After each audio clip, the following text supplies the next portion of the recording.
বিসমিল্লাহির রহমানির রহিম। আসসালামু আলাইকুম। নবম দশম শ্রেণীর সকল শিক্ষার্থীরা, আশা করি তোমরা সকলে ভালো আছো। আজকে তোমাদের গণিত বইয়ের 3.4 অনুশীলনের আরেকটি নতুন লেকচার নিয়ে আমি হাজির হলাম, রবিল, তোমাদের রবিল ভাইয়া।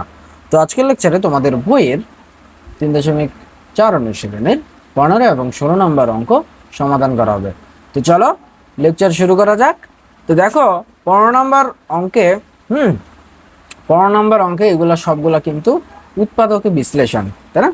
এই অধ্যায়ের যতগুলো অঙ্ক আছে সবগুলো উৎপাদক বিশ্লেষণ। দেখো 15 নম্বর অঙ্কে বলা আছে 4x³ minus 5x² plus 5x minus 1।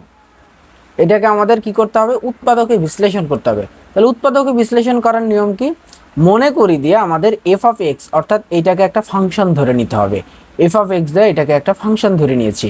এরপরের কাজটা হবে কি, আমার কোন এমন মানের জন্য এই পুরো ফাংশনের মানটা 0 চলে আসে, কোন এমন মানের জন্য পুরো ফাংশনের মানটা 0 চলে আসে, সেই মানটা আমার f(x) এর জায়গায়, এই x এর জায়গায় আমাদের কিন্তু বসিয়ে দিতে হবে। আমরা দেখলাম 1/4 বসাইলে 1/4 এর জন্য এই পুরো ফাংশনটা কিন্তু 0 চলে আসে। দেখো এই যে এখানে যেখানে যেখানে x সেখানে সেখানে 1/4 বসাই দাও। দেখো 4 ইন্টু 1/4, তারপরে কিউব, তারপরে মাইনাস এই যে 5 ইন্টু 1/4 স্কোয়ার, তারপরে প্লাস 5 ইন্টু 1/4 মাইনাস 1। তাহলে এখানে যদি তুমি ক্যালকুলেশন করো তাহলে 1 এর উপর কিউব দিলে 1 আর 4 এর উপর কিউব দিলে 64। বাট এই 4 তো আবার গুণ আছে 1/64 সাথে, তাহলে 1/64 সাথে যদি গুণ করো তাহলে 4টা উপরে চলে যায়, 64টা নিচে আসে, তাহলে 4/64 মাইনাস এটাও একই কাজ, 4 4 16 আর 5টা 1 এর সাথে গুণ আছে, তাহলে 5/16 প্লাস এটা হলো 5/4 মাইনাস 1। তাহলে এখানে দেখো তুমি যদি এখানে কাটাকাটি করো, এই 4 দিয়ে তুমি যদি 64কে কাটো, তাহলে 4 একে 4, 4 16 64, তাহলে আসতেছে কত? 1/16 আসতেছে। আবার তুমি যদি এই যে এখানে কাটো, এখানে কিন্তু 5/16কে কিন্তু কাটাকাটি যায় না। আবার এটাকে কি করা যায় বলো তো? এটাকে এই যে এটাকে উভয় পক্ষকে 4 দিয়ে গুণ করা হয়েছে। এটাকে কি দিয়ে গুণ করা হয়েছে? 4 দিয়ে গুণ করা হয়েছে। এই যে এটা এরকম উভয় পক্ষকে 4 দিয়ে, নিচে উপরে 4 দিয়ে গুণ করছে। এই যে 4 গুণ 4, কারণ 4 4 কাটা গেলে কিন্তু আবার এটাই থাকে। তাহলে এখন এই 4 আর 5 গুণ করলে 20 এবং 4 4 গুণ করলে 16। এই জন্য দেখো এখানে চলে আসছে 20/16। আর এই 1 এর এখানে কি দিয়ে গুণ করা হয়েছে বলো তো? এই 1 এর উপরে নিচে 1 এর নিচে কিছু না, মানে 1 আছে, তাহলে উভয় পক্ষকে 16 দিয়ে গুণ করছে। উভয় পক্ষকে 16 দিয়ে গুণ করা হয়েছে, তাহলে 16 16 কাটা গেলে এই 1ই থাকে, সুতরাং এখানে 1 থাকে। এই জন্য এটাকে 16/16 লেখা হয়েছে। এখন তুমি এই যে এখানে যদি তুমি ক্যালকুলেশন করো সবগুলার লসাগু কত আসে বলো তো? বিষয়টা এই যে এরকম আসে, 1/16 মাইনাস 5/16, তারপরে প্লাস 20/16। আমি কিন্তু এই যে এই লাইনটা করে দিচ্ছি, এই যে এই লাইনটা কিন্তু করে দিচ্ছি, 20/16 মাইনাস 16/16 মাইনাস 16/16, তাই কি না? আচ্ছা, তাহলে আমি লসাগু নিয়ে নিলাম, লসাগু নিলে 16 নিব। তাহলে এখানে থাকে 1, এখানে থাকে 5, এখানে থাকে 20 আর এখানে থাকে 16। এখন তুমি যদি এখানে কাটাকাটি করো তাহলে 0 আসে, 0/16, আর এটার ফলাফল হয়ে যায় 0। এই যে দেখো এখানে 0। তাহলে আমাদের এটা একটু মুছে দিয়ে বাকি অংশটুকু করি। আচ্ছা, এবার দেখো আমরা কিন্তু যখন x এর মান কত বসাইলাম, x এর মান যখন আমরা 1/4 বসালাম, তখন কিন্তু আমাদের এই পুরো ফাংশনের মানটা কি চলে আসলো বলো তো? 0 চলে আসলো, তাই কি না? তাহলে এই 4টা 1 এর সাথে কি অবস্থায় আছে বলো তো বাবারা? অবশ্যই গুণ অবস্থায় আছে, তাই কি না?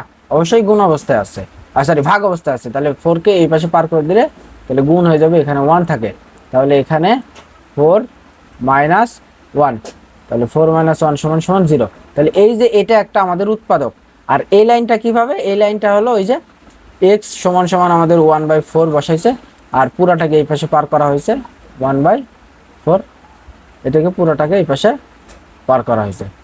ক্লিয়ার? আচ্ছা, 0। ওকে, তাহলে আমাদের নতুন একটি উৎপাদক পেলাম আমরা, কি বলতো, এই x minus one by four, অর্থাৎ এক্স সমান সমান যখন ওয়ান বাই ফোর বসাচ্ছি তখন কিন্তু আমাদের এই পুরো ফাংশনটা জিরো হচ্ছে।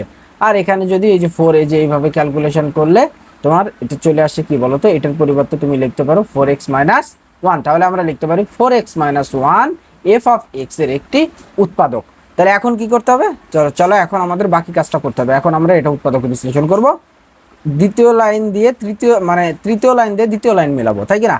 তাহলে এখানে সর্বোচ্চ ঘাত কত বলো তো, 3। তাহলে এই যে উৎপাদক পেলাম এটা আমরা পাশাপাশি 3 বার লিখে দিব, x minus one, four minus one, four minus one এবং ফোর মাইনাস ওয়ান, এটা আমরা লিখে দিব। আচ্ছা, তাহলে এখন আমরা মিলানো শুরু করি। তাহলে কি এমন সংখ্যা এখানে বসাইলে এই ফোর এক্স এর সাথে গুণ করলে আমাদের এই যে ফোর কিউব পাওয়া যাবে? তাহলে আমরা যদি এখানে এক্স স্কোয়ার নিই, তাহলে এক্স স্কোয়ার নিলে দেখো তো গুণ করো তো, এখানে এক্স স্কোয়ার নিলে এখানে আসে x to the power cube, তারপরে প্লাসে মাইনাসে মাইনাস, এই এক্স দিয়ে এক্স স্কোয়ার দিয়ে ওয়ানকে গুণ করলে ওয়ান এক্স স্কোয়ার আসে। এখানে আছে মাইনাস 5 স্কোয়ার, বাট আমরা পেলাম মাইনাস 1 স্কোয়ার, একটা এক্স স্কোয়ার পেলাম, তাই কি না? আরো কয়টা লাগে, 4টা। তাহলে আমি এখানে কি করব, মাইনাস, এখানে মাইনাস শুধু এক্স নেব, মাইনাস শুধু এক্স নেব। তাহলে মাইনাস শুধু এক্স দিয়ে তুমি যদি গুণ করো তাহলে মাইনাস ফোর এক্স স্কোয়ার। তাহলে এই যে মাইনাস ওয়ানে মাইনাস এক্স স্কোয়ার আর মাইনাস ফোর এক্স স্কোয়ার মিলে মাইনাস ফাইভ এক্স স্কোয়ার মিলে গেছে। আচ্ছা, তারপরে এই যে মাইনাস, এই যে মাইনাস, তাহলে মাইনাসে মাইনাসে প্লাস, তাহলে এক্স দিয়ে তুমি যদি আবার এই ওয়ানকে গুণ করো তাহলে কিন্তু আসে এক্স। বাট এখানে আসে 5টা এক্স, পেলাম কয়টা এক্স, একটা এক্স। তাহলে আমাদের আরো 4টা এক্স নিয়ে আসতে হবে। তাহলে এটা কি প্লাস, অবশ্যই আমাদের কি করতে হবে, এখানে প্লাস ওয়ান নিয়ে আসতে হবে। প্লাস কি নিয়ে আসতে হবে, ওয়ান নিয়ে আসতে হবে। প্লাস ওয়ান দিয়ে তুমি যদি গুণ করো তাহলে এখানে আসে প্লাস ফোর, আর এই যে প্লাস, আর এখানে আছে মাইনাস, প্লাসে মাইনাসে মাইনাস, ওয়ান দিয়ে আবার ওয়ানকে গুণ করলে কিন্তু ওয়ান চলে আসে। এবার দেখো তো, মিলাও তো, four x to the power cube, four x to the power cube, এখানে আছে মাইনাস এক্স স্কোয়ার, এই যে মাইনাস এক্স স্কোয়ার আর মাইনাস ফোর এক্স স্কোয়ার মিলে মাইনাস ফাইভ এক্স স্কোয়ার হয়ে যায়। এরপরে আছে ফাইভ এক্স, এই যে প্লাস এক্স এবং প্লাস ফাইভ ফোর এক্স মিলে হয়ে যাচ্ছে ফাইভ এক্স, আর এই যে মাইনাস মাইনাস ওয়ান ওয়ান। ঠিক আছে, ওকে। এরপরে আমরা কি করব, আমাদের তিনটার মধ্যে একটা কমন, সুতরাং আমরা এটা নিয়ে নেব,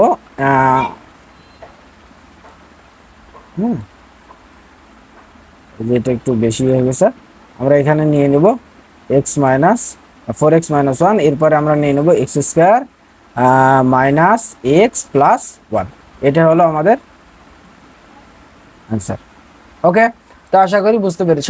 তো চলো এবার 16 নম্বর অঙ্কে চলে যাই। 16 নম্বর অঙ্ক একই রকম। দেখো আমাদের কি করতে হবে, আমাদের এইটাকে প্রথমে আমরা এফ অফ এক্স মানে এফ অফ এক্স ফাংশন ধরে নিব। এখন কোন এমন মানের জন্য এই পুরোটা শূন্য হয়, তাহলে আমরা দেখলাম মাইনাস ওয়ান বাই টু এর জন্য এই পুরোটার মান কিন্তু শূন্য হয়। কিভাবে শূন্য হয়, তাহলে দেখো 18 into minus one by two, তারপরে মাথার উপর কিউব আছে, কিউব বসে দিছি, তারপরে প্লাস 15 ইন্টু এই মাইনাস, যেখানে এক্স সেখানে খালি মাইনাস ওয়ান বাই টু খালি বসাই দেওয়া হয়েছে, তারপরে মাইনাস, তারপরে শুধু এক্স আছে, এখানে শুধু এক্স আছে one by minus one by two বসানোর পরে মাইনাস এই শেষে টু। তাহলে এখানে যদি তুমি ক্যালকুলেশন করো, ক্যালকুলেশন করলে আসে কত বলো তো, মাইনাস, দেখো এই 18 দিয়ে, এই যে এরকম বিষয়টা এরকম না, যে 18 এই থ্রি এই ওয়ানের উপর আছে, টু এর উপর আছে, তাহলে ওয়ানের উপর দিলে যেহেতু বেজোড় এই জন্য এই মাইনাসের কোনো পরিবর্তন হবে না।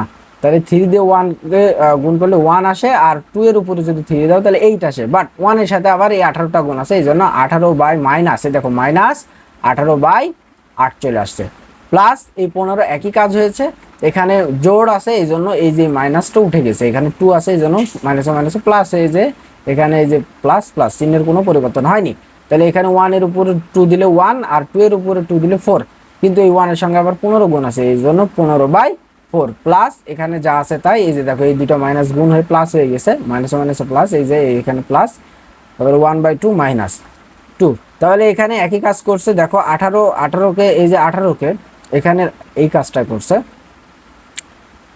18 বাই 8, তারপরে হলো 15 বাই 4 প্লাস 1 বাই 2 মাইনাস 2।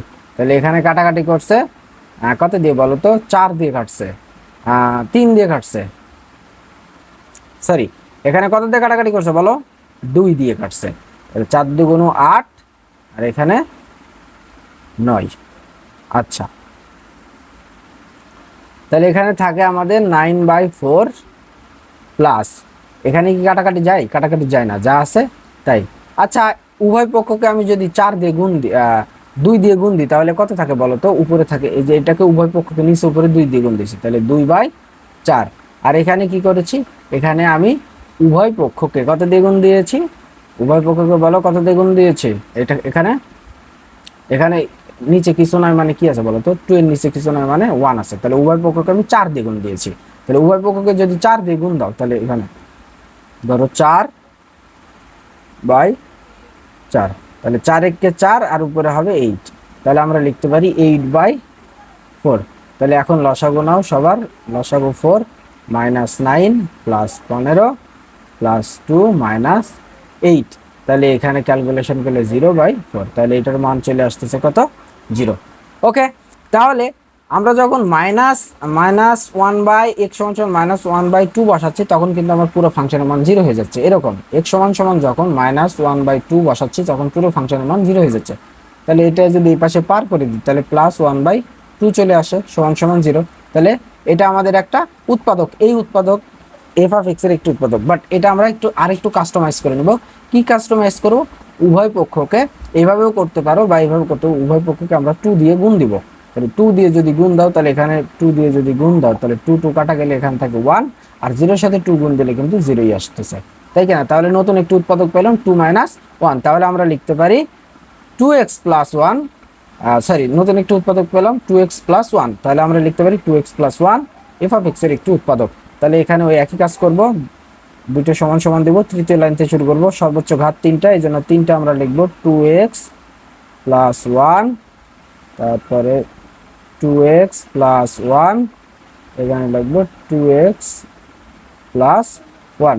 তাহলে কি এমন বসাইলে এই 18 হয় বলো তো? তাহলে আমি যদি এখানে 9x² যদি বসাই, তাহলে কি এখানে গুণ দিলে কি 8³ পাচ্ছি না? পাচ্ছি। 9 × 2 = 18, x² আর x মিলে কি প্লাস প্লাস 9² বাট এখানে আছে 15², তাহলে আমাদের কত স্কয়ার ঘাটতি? 6², তাহলে এখানে প্লাস আমরা 3² নিয়ে নেব, সরি +3 নিয়ে নেব, এখানে প্লাস, সরি আর একটু ছোট করতে হবে যেহেতু আমাদের জায়গা সংকট। এখানে আমরা আরেকটু ডিস্টেন্স দিই, 2x + 1, এখানে 2x + 1। আচ্ছা, এখানে আমরা +3x নিয়ে নিতে পারি, তাহলে +3x গুণ করলে তুমি কত হয় বলো তো? 6x² + 3x, বাট এখানে আছে -x, পেলাম কয়টি? +3x, তাহলে আমাদের -x লাগবে। তাহলে এখানে যদি আমি বাবা -2 দিয়ে গুণ দিই, তাহলে কত আসে তো বলো তো? 4x, এই মাইনাস আর প্লাস, মাইনাসে মাইনাসে প্লাস আর 2। এবার দেখো তো মিলাও তো, 18x³ 18x³, 15x², এই 9x² + 6x² মিলে 15x², তারপরে আছে -x, এই প্লাস -4x থেকে +3x যদি বিয়োগ দাও -x থাকে, তারপরে 2 2। ওকে, তাহলে কি করব? আমরা কমন নিয়ে ফেলবো, আমরা কমন নিয়ে ফেলবো কত? 2 + 1, তারপরে আমরা লিখবো হলো 9x² + 3x - 2। তারপর এটাও কিন্তু একটা মিডল টার্ম যায়, কোনটা বলো তো? এই যে 9x², তাহলে আমরা সেকেন্ড ব্র্যাকেট দেব, 9x² লিখবো, আমরা এখানে মিলাবো 6x - 3x - 2, তাহলে এটা আমাদের কিন্তু মিডল টার্ম যায়। এই লাইনটা আমরা এখানে করব, আমরা লিখবো হলো 2x + 1, তারপরে এখানে যদি তুমি কমন নাও, তাহলে কমন যদি নাও, তাহলে 3x যদি কমন নাও, তাহলে এখানে থাকে কত বলো তো? 3x যদি এখানে কমন নাও, তাহলে এখানে থাকে শুধু 3x, তারপরে প্লাস 2 থাকে, তারপরে এই -1 যদি কমন নাও, তাহলে এখানে 3x + 2। এটা হলো অ্যান্সার, মানে এটা হলো আমরা পাচ্ছি। তাহলে এইগুলো আমরা লিখে ফেলি, 2x + 1, আর এখানে আমরা লিখবো হলো 3x + 2, এই দুটোর মধ্যে একটা কমন, আর বাকি যেটা আছে 3x - 1, এটা আমরা লিখে দিব। ঠিক আছে, তো এটা হলো অ্যান্সার। তো আশা করি অঙ্ক দুটি বুঝতে পেরেছো। লেকচারটি ভালো লেগে থাকলে অবশ্যই চ্যানেলটি সাবস্ক্রাইব করে রাখবা। ধন্যবাদ, দেখা হবে, কথা হবে আগামী পর্বে।